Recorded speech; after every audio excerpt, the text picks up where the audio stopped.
സ്വർഗത്തിലൂടെ സ്വർഗത്തിലേക്ക് മറ്റൊരു തപസ്സുകാലം കൂടി ആഗതമാകുന്നു. പ്രാർത്ഥനയുടെ കാലഘട്ടമാണ് തപസ്സുകാലം എന്ന് നമുക്കെല്ലാവർക്കും അറിയാം. തപസ്സുകാലം അഥവാ നോമ്പുകാലം നമ്മെ തന്നെ ഒരുക്കുന്ന കാലഘട്ടം കൂടിയാണ്. വിശുദ്ധീകരിക്കുന്ന ഒത്തിരി രൂപാന്തരീകരണത്തിന് നമ്മെ തന്നെ വിട്ടുകൊടുക്കപ്പെടുന്ന കാലഘട്ടം. ദൈവവുമായി കൂടുതൽ ആഴത്തിൽ ബന്ധപ്പെടാനുള്ള ഒരു മാർഗമായി ഉപവാസം, പ്രാർത്ഥന, ദാനധർമ്മം എന്നിവ 40 ദിവസത്തെ നോമ്പിൽ ഉൾപ്പെടുന്നു. അതുകൊണ്ട് തന്നെ പ്രാർത്ഥനയും ഉപവാസവും നോമ്പുകാലത്ത് നമ്മുടെ ദിനചര്യകളാണ്.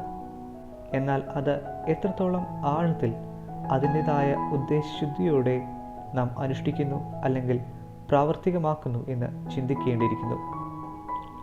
മത്സ്യമാംസാദികൾ ഉപേക്ഷിക്കൽ മാത്രമായി പോകുന്നു പലപ്പോഴും നമ്മുടെ ഉപവാസങ്ങൾ. അല്ലെങ്കിൽ ഇഷ്ടഭക്ഷണം ഒഴിവാക്കിയാണ് ചിലർ ഉപവസിക്കുന്നത്. അത് നല്ലതാണ്. എങ്കിലും കുറച്ചുകൂടി ആഴമായി ദൈവത്തെ അറിയാനും അവിടത്തോടും സ്വർഗത്തോടും അടുക്കാനും ഒരു ഉപവാസം കൊണ്ട് മാത്രം കഴിയുമോ?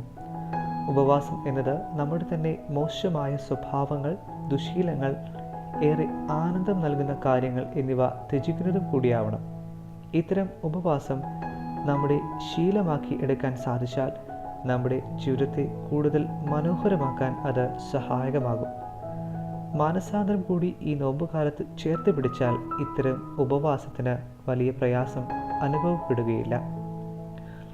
ഉപവാസവും പ്രാർത്ഥനയും കൂടെ ദാനധർമ്മവും ഉൾപ്പെടുന്നതാണ് നോമ്പ് എന്ന് പറഞ്ഞുവല്ലോ.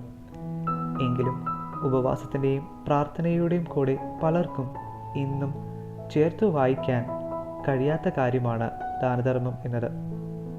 ഉപവാസം, ദാനധർമ്മം, നീതി എന്നിവയോട് കൂടിയാകുമ്പോൾ പ്രാർത്ഥന നല്ലതാണ്. നീതിയോടു കൂടിയ അല്പമാണ് അനീതിയോടു കൂടിയ അധികത്തേക്കാൾ അഭികാമ്യം. സ്വർണം കൂട്ടിവെക്കുന്നതിനേക്കാൾ ദാനം ചെയ്യുന്നത് നന്ന്. ദാനധർമ്മം മരണത്തിൽ നിന്ന് രക്ഷിക്കുന്നു. അത് സകല പാപങ്ങളും തുടച്ചു നീക്കുന്നു. പരോപകാരവും നീതിയും പ്രവർത്തിക്കുന്നവർ ജീവന്റെ പൂർണ്ണത ആസ്വദിക്കും. തോബത്തിന്റെ പുസ്തകം പറയുന്നത് പോലെ പ്രാർത്ഥന പൂർണ്ണമാകുന്നത് ദാനധർമ്മം കൂടിയാകുമ്പോഴാണ്. നമ്മെ നിത്യജീവനിലേക്ക് അഥവാ സ്വർഗത്തിലേക്ക് നയിക്കാൻ സഹായിക്കുന്ന പ്രവൃത്തിയാണ് ദാനധർമ്മം. ദാനധർമ്മം എങ്ങനെ ചെയ്യാം എന്ന് നമുക്ക് പലർക്കും ഇന്ന് അറിയില്ല. മദർ തെരേസ പറഞ്ഞതുപോലെ നമുക്ക് ആവശ്യമില്ലാത്ത കാര്യങ്ങൾ മറ്റുള്ളവർക്ക് നൽകുന്നത് ദാനമേ അല്ല. പലപ്പോഴും നമ്മുടെ ദാനധർമ്മം കുറച്ച് തുക നൽകിയോ വസ്ത്രം നൽകിയോ അവസാനിക്കുന്നു. സ്വർഗത്തിലേക്കുള്ള നമ്മുടെ പ്രവേശനത്തിൻ്റെ പ്രധാന വഴികളിൽ ഒന്നാണ് ദാനധർമ്മം.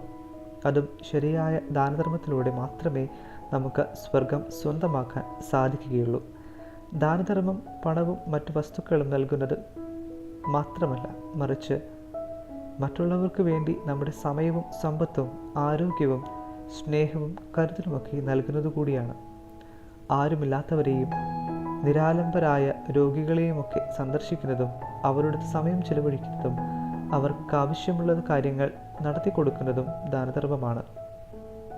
ഇത്തരം ദാനധർമ്മങ്ങളിലൂടെ നമുക്ക് നേടാനാവുക ഇതുവരെ നാം അനുഭവിച്ചിട്ടില്ലാത്ത അത്രയും സന്തോഷവും ആത്മനിർവൃതിയുമാണ്.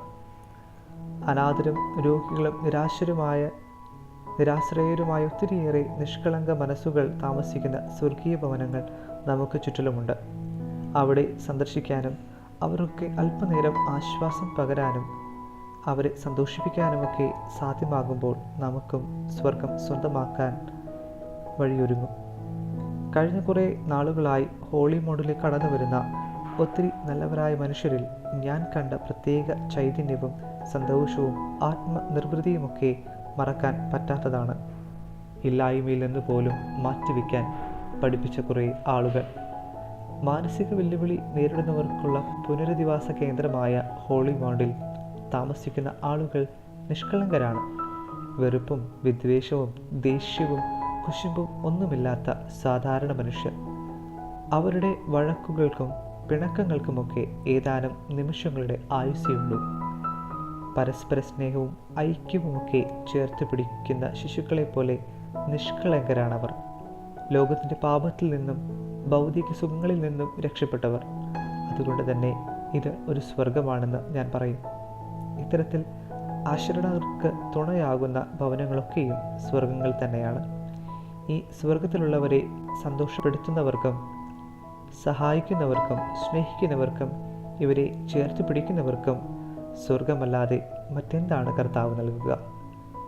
ഈ സ്വർഗത്തിലേക്ക് വന്ന് നിത്യജീവൻ്റെ സ്വർഗത്തിലേക്ക് പാത തെളിയിക്കാൻ ഈ നോമ്പുകാലം നമ്മെ അനുഗ്രഹിക്കട്ടെ. ഉപവാസത്തിൻ്റെയും പ്രാർത്ഥനയുടെയും ഒപ്പം ദാനധർമ്മത്തിൻ്റെ മഹത്തായ നന്മയിലേക്ക് കൂടി പ്രവേശിക്കുവാൻ ഈ നോമ്പുകാലത്ത് നമുക്ക് സാധിക്കട്ടെ.